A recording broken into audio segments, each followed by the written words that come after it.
המון כפיים לדנה. אני רואה מה אתם חושבים, שאני נראית החלאה של אמיר חצרוני עם כרובית ובגדים שהרמתי מהעזבון של צביקה פיק. אתם לא יודעים אם להתחיל לשיר איתי, אם לזרוק עליי כיסא.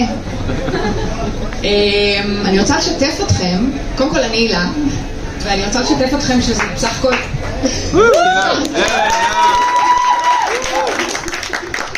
שזאת בסך הכל פעם שנייה שאני עושה סטנדאפ,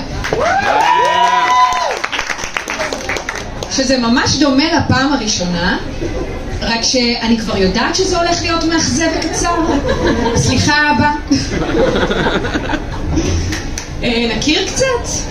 אני בת 43, יש לי 2 ילדים, יש לי בעל, יושב פה, מצלם. יש כאן נשואים, נשואות, רווקות שם, אני יודעת. אתה נשואה? יפה, לא רואים. ותראו, אני חשבתי הרבה, באמת, אני הייתי רווקה כמה שנים, אני עם בעלי כבר 18 שנה.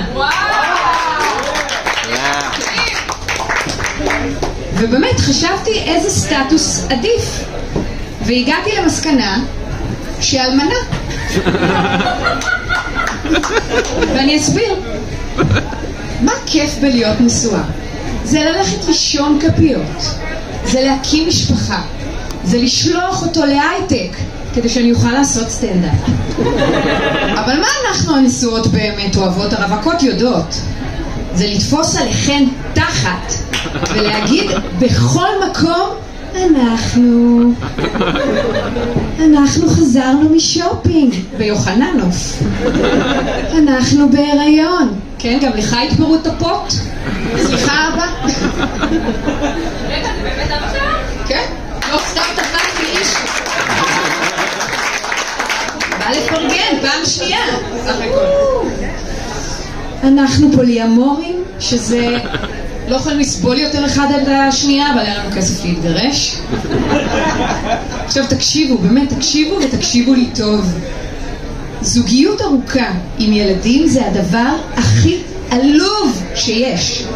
אפשר לסכם את זה במילה הסקסית, לוגיסטיקה. הקשר נהיה באמת מקשר רומנטי לקובץ אקסל.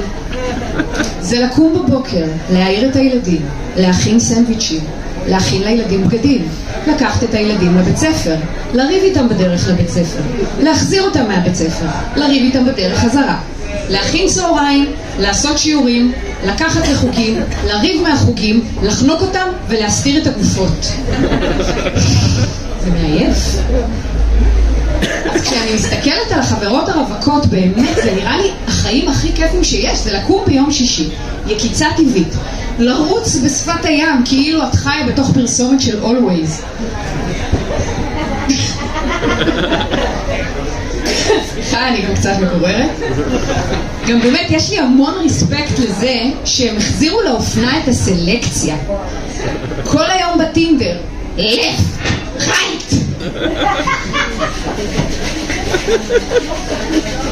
למרות שאני לא הייתי מסתדרת עם זה. באמת, אתם יודעים כמה זמן לקח לי להתקין פייסבוק? וגם כשכבר עשיתי את זה, אני לא הבנתי איך זה עובד. אני העליתי פוסטים ואף אחד לא הגיב. אז ביקשתי מבעלי, הייטק, שיסתכל ויגיד מה הבעיה.